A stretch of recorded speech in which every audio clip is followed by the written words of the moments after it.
Il n'a pas été arrêté dans une rue sombre et il n'a pas fui sous les balles. Il a été extrait proprement d'un exil contrôlé. Kinsex Nyangt est déposé dans une cellule militaire à Ouagadougou. Paul-Henri Damiba est passé du silence diplomatique à la détention totale en une nuit. Et ce déplacement n'est pas une anecdote, c'est un signal, parce qu'un ancien chef d'État ne traverse pas une frontière ainsi sans que quelque chose de plus profond ait déjà bougé. Ce n'est pas une réaction, c'est l'aboutissement. Pendant des années, l'exil en Afrique de l'Ouest a fonctionné comme une zone grise. On tombait du pouvoir, on quittait le pays et le temps faisait le reste. Une règle non écrite, une soupape régionale.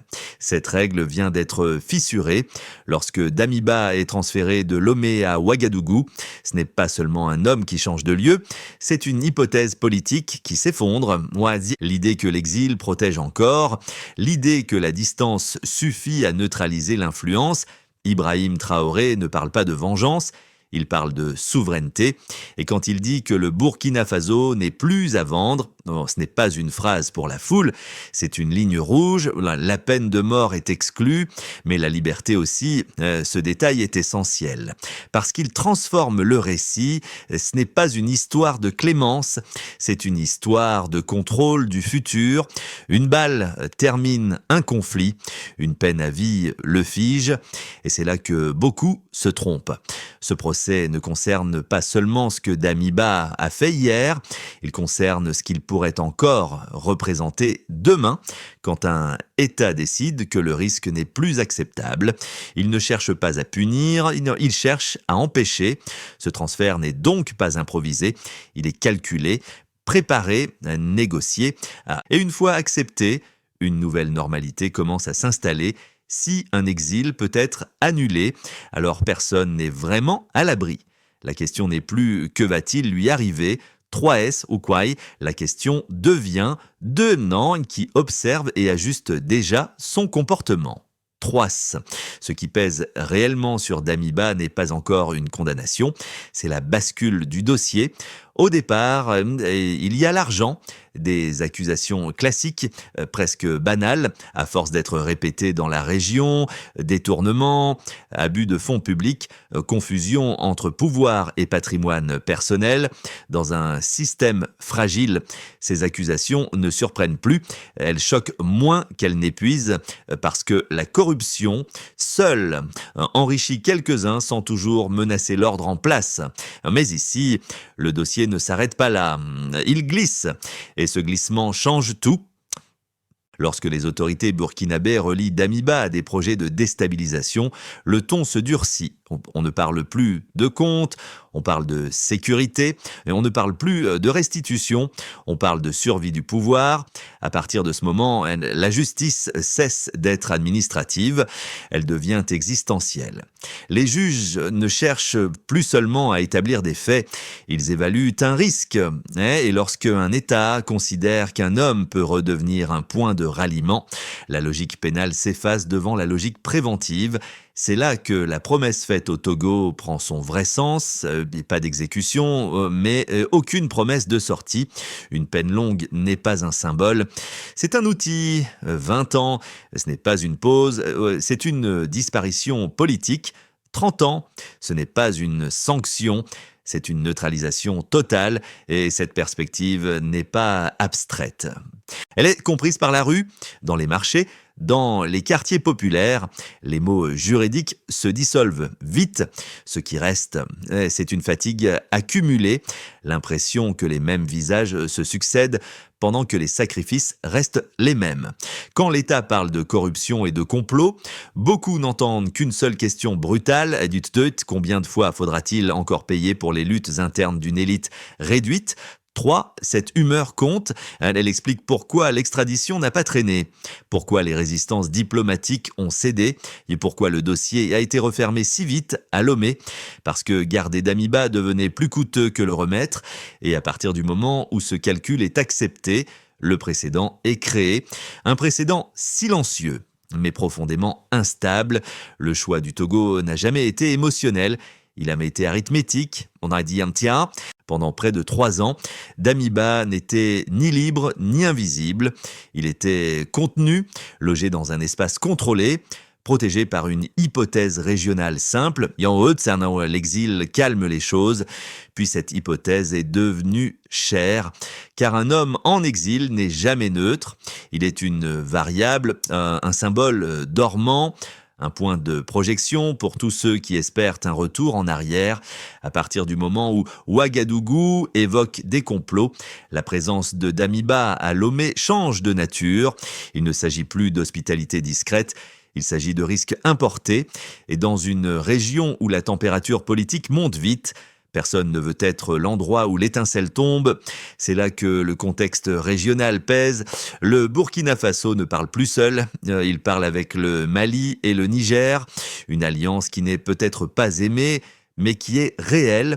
3 capitales qui observent, 3 gouvernements qui mémorisent les réponses. Chaque hésitation devient un signal, chaque refus devient une position. Pour le Togo, la question devient brutale. Si de protéger un ancien dirigeant vaut-il le prix d'une tension durable avec un nouveau centre de gravité régional? 3. La réponse n'est pas idéologique, elle est pratique. Ouagadougou ne force pas la main, il suit la procédure. Demande formelle, cadre légal, assurance écrite. Cette méthode est décisive parce qu'elle offre une sortie, une manière de dire « De cette, nous n'avons pas cédé, nous avons coopéré ». En Afrique de l'Ouest, la forme compte autant que le fond. Sauver la face, c'est parfois sauver la stabilité, mais ne confondons pas le décor avec la mécanique. Les garanties ne sont que des mots tant qu'aucune instance ne peut les imposer de l'extérieur. Le Togo le sait, le Burkina Faso le sait. Si ces assurances sont acceptées, c'est parce que le coût de garder Damiba était devenu supérieur au coût de le transférer. À Lomé, il restait un nom. À Ouagadougou, il devient un dossier. Et ce déplacement change tout. Parce qu'un dossier se ferme. Un symbole, non. À partir de cet instant, l'exil cesse d'être un refuge passif. Il devient une salle d'attente. Et cette réalité se propage vite, même sans communiqué officiel, dans les cercles politiques, dans les réseaux militaires, dans les calculs silencieux de ceux qui vivent hors de leur pays en pensant que le temps joue pour eux. Désormais, le temps négocie. Quand l'exil devient négociable, la peur change de camp et elle change de forme. Pendant des décennies, la région a fonctionné avec une soupape tacite. On perd le pouvoir. On part et en échange, on cesse d'exister politiquement. Ce compromis n'était pas moral, non, il était fonctionnel. Mais le moment où Damiba est du remis, ce mécanisme se resserre, car si l'exil n'est plus une garantie, alors perdre le pouvoir devient plus dangereux que le conserver à tout prix. Et cette inversion est explosive. Les dirigeants en place comprennent une chose simple: un rival à l'étranger reste une menace. Il peut parler, financer et attendre, redevenir utile au chaos. Les dirigeants déchus comprennent l'autre face. S'il tombe, le refuge peut se refermer. Alors ils se battent plus fort, plus longtemps, plus brutalement. Et ce n'est pas une théorie, c'est une mécanique. On la voit déjà ailleurs.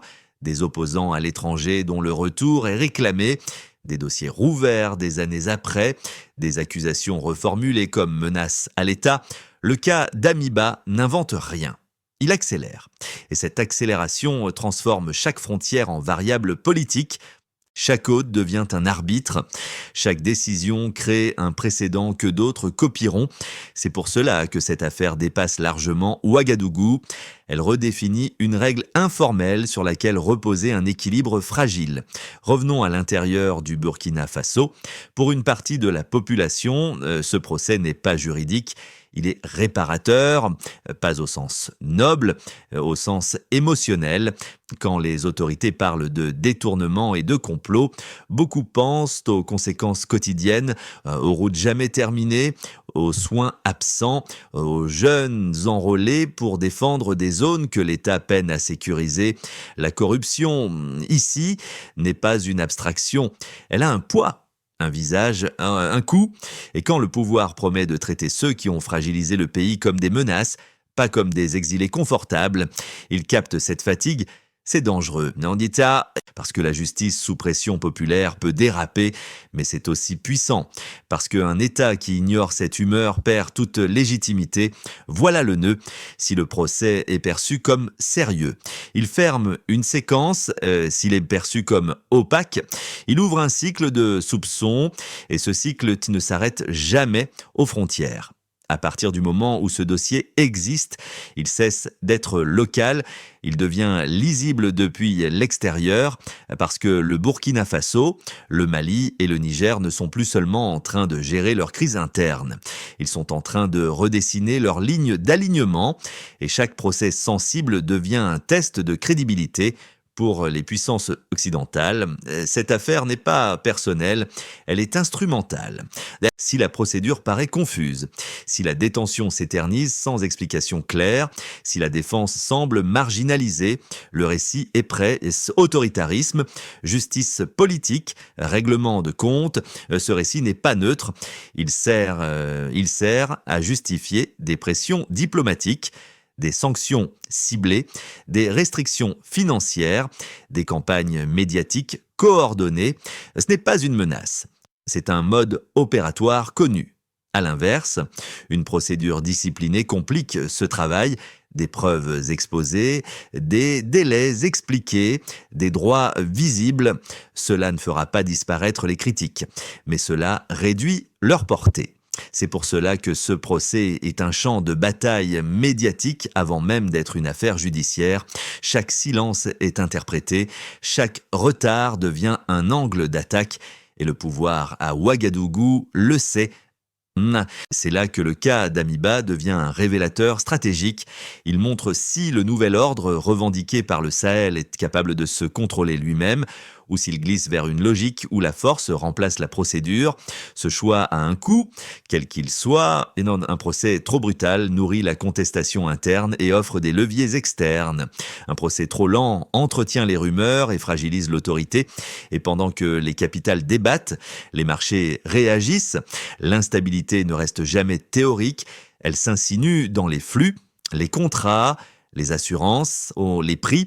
Quand une région stratégique devient imprévisible, le risque est intégré dans les calculs mondiaux et ce risque finit toujours par être payé ailleurs, à la pompe, sur les factures, dans les budgets publics. C'est pour cela que cette affaire touche des gens qui n'ont jamais entendu parler d'Amiba, et parce que les lignes de tension ne respectent pas les cartes politiques. Et maintenant, tout converge vers un point critique, la transparence. Pas comme valeur morale, comme outil de défense, car dans un monde saturé de récits concurrents, celui qui ne montre rien laisse les autres raconter à sa place. La transparence n'est pas une faveur, c'est une arme défensive. Dans ce type de dossier, le vide est plus dangereux que l'erreur, parce que chaque zone d'ombre devient un terrain occupé par d'autres récits, rumeurs, fuites, interprétations intéressées. Si la procédure reste floue, elle sera remplie par Paris, par Washington, par Moscou, par Pékin ou par n'importe quel acteur cherchant un levier. Ce n'est pas une question de complot, c'est une question d'opportunité. Le Burkina Faso est observé non pas pour ce qu'il dit, mais pour ce qu'il montre. Le traitement du dossier d'Amiba devient un indicateur de discipline, de cohérence, de capacité à gouverner sous pression. À l'intérieur du pays, l'équation est tout aussi délicate. Une justice trop fermée alimente l'idée d'un règlement politique. Une justice trop exposée peut créer des risques sécuritaires réels. Chaque décision est un arbitrage, mais il existe une ligne minimale, des éléments concrets, des étapes compréhensibles, des mises à jour régulières. Sans cela, le procès cesse d'être un acte d'autorité. Il devient un point de fragilité. Et ce point de fragilité peut être exploité pour recruter, pour mobiliser, pour délégitimer. C'est là que le pouvoir doit choisir entre deux logiques, l'opacité comme protection immédiate, ou la clarté comme stabilisateur et à long terme. Ce choix ne concerne pas seulement Damiba, il concerne tous les dossiers à venir, car une fois qu'un État montre comment il traite ses anciens dirigeants, il crée une norme, et cette norme s'applique aux prochains dans les capitales voisines.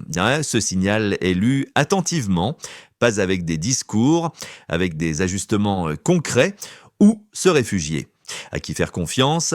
Quand parler? Quand se taire? Et au-dessus de tout cela, une réalité persiste. Ce procès n'est pas un événement ponctuel. C'est un test de maturité politique. S'il est maîtrisé, il ferme un cycle de coups et de retours. S'il dérape, il ouvre un précédent dangereux et dans une région déjà sous tension. Les précédents voyagent vite. À ce stade, la question n'est plus juridique, elle est systémique, car ce qui se joue avec Damiba dépasse sa personne. Même son nom commence à compter moins que ce qu'il représente. Un test, un seuil, un précédent. Si l'exil n'est plus une protection fiable, alors tout le cycle du pouvoir se reconfigure, les prises de pouvoir deviennent plus dures, les chutes deviennent plus dangereuses, les compromis deviennent plus rares. C'est ainsi que les spirales s'installent. Les dirigeants en place se disent de deux, neutraliser n'est plus suffisant. Il faut verrouiller. Les dirigeants menacés se disent deux, perdre n'est plus une option. Il faut résister jusqu'au bout. Et entre ces deux logiques, ce sont toujours les mêmes qui paient, les civils, les économies fragiles, la stabilité quotidienne. À l'extérieur, cette dynamique est lue avec un autre prisme, celui des intérêts. Les États-Unis voient une zone où chaque tension supplémentaire coûte plus cher en prévention, en sécurité, en influence. La France voit un espace où son poids symbolique continue de se réduire et où chaque faux pas renforce l'idée que l'ancien cadre est obsolète. La Russie et la Chine observent autrement. L'une cherche les fissures, l'autre cherche la continuité. Dans ce contexte, le procès devient un message indirect. Pas seulement aux opposants, aux partenaires, aux rivaux. Gouverner sans tutelle exige plus que des slogans. Cela exige de prouver que l'ordre peut être maintenu sans basculer dans l'arbitraire. C'est là que le Burkina Faso est attendu. Non pas sur ses intentions, mais sur sa méthode, parce qu'un État qui veut redéfinir sa souveraineté est jugé plus sévèrement que celui qui s'aligne. Chaque erreur est amplifiée, chaque silence est suspect, et pendant que les analystes débattent, la vie continue à un autre niveau, dans les marchés, dans les familles, dans les comptes du quotidien, là où l'instabilité se traduit en prix plus élevés, en opportunités perdues, en fatigue sociale. C'est pour cela que ce dossier est dangereux, pas parce qu'il est exceptionnel, mais parce qu'il est reproductible. Il ne reste plus que deux chemins, et ils sont déjà visibles. Dans le premier, le Burkina Faso transforme ce procès en démonstration de maîtrise. Les étapes sont claires, les accusations sont étayées, la défense existe. Les décisions arrivent sans surprise. Dans ce scénario, Damiba cesse d'être un symbole. Il devient un dossier clos, un avertissement silencieux à ceux qui pensent pouvoir financer le désordre depuis l'extérieur. Le message est simple, 2 heures l'exil n'efface pas la responsabilité. Dans le second chemin, l'opacité s'installe, les délais s'allongent, les informations filtrent sans cadre, les récits concurrents prennent le dessus. Là, le procès cesse d'être un outil de stabilisation, il devient un carburant. Pour la contestation interne, pour la pression externe ou pour la guerre des récits, ce n'est pas une question de sympathie pour un homme, c'est une question de crédibilité pour un État. Et c'est ici que tout se referme. L'extradition de Damiba a déjà modifié les calculs régionaux. Elle a rappelé que les frontières ne sont plus des garanties, que le temps n'est plus un allié automatique. La prochaine fois, il n'y aura peut-être pas d'annonce, pas de débat, juste un avion, il y a une signature, une porte qui se ferme. Ce n'est pas une prédiction, et c'est une tendance. Et les tendances en politique ne demandent pas la permission avant de devenir des normes. La seule vraie question est donc celle-ci. 2 et ce nouveau rapport de force sera-t-il encadré par la discipline ou glissera-t-il vers l'arbitraire? 3S. Parce que lorsque l'exil cesse d'être un refuge, le pouvoir doit choisir entre responsabilité et peur. Et ce choix, une fois fait, marque toute une génération. Si ce récit vous a obligé à réfléchir autrement, partagez-le. Pas pour prendre parti, mais pour forcer le débat. Ouais,